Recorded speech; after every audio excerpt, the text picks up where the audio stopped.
So this is when it gets a little fun. Okay, so this is how we're going to do the metronome. So I'm going to take you through this. You ready? Get your putter down. We're just going to do this grandfather clock thing on that beat. Pretend like you're dancing. Back, through. No stroke yet, no hit, no ball yet. We're good. Okay, next step, now we're going to make a stroke. So we're going to start here when you hear the beep and go. Ready? Got it?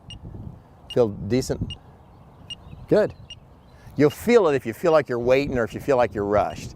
This is about average-ish, 75 beats a minute. There's a little bit of diversity, but the deal is it's the same every day. And that's what the metronome is for, is to find that. But if you think about it with your kids and you got them in a circle or whatever, this is the pattern. Just let them work off of this. They will be unbelievably better at distance control because the putter is moving at a consistent pace. It's not going like this, right? And it's not going like this. It's just pattern back and forth. So that's the metronome. So the idea with this, again, just think about your kids. You just set this up and say, go make 50 putts and make sure that the putter is moving from red to red, right? So that's all I'm going to do is I'm going to make some strokes from red to red.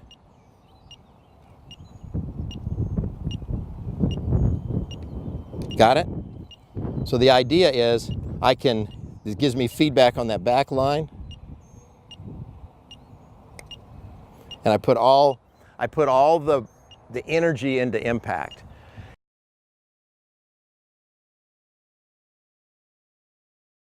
Okay, let me show you how to use the golf metronome. You turn it on by pushing the button here on the right hand side, and you can see that it says 75 beats per minute. It's easy to check. You just push the button at the bottom and it starts it. You push it one more time and it stops it.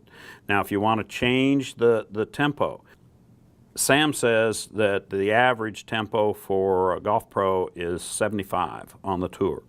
For me, I find that it works better to have it about 65. I like the tempo to be a little slower, and there's probably some other people that like it a little faster. Everybody's going to have to figure out what works best for them. But all you do to change the tempo is you hit the select button and it makes it flash, and then you hit the up arrow or the down arrow to make it go 78, 79. And for me, like I said, I put it to 65. And then same thing.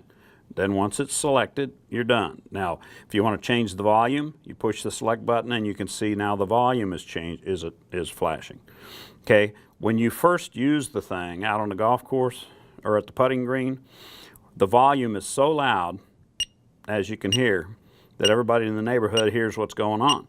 But if you wanted to make it real quiet, they recommend that you put it on your collar. There's a little clip behind it, as you can see. They recommend you put it on your collar, and then if you put the volume down a good bit, let me get back to volume.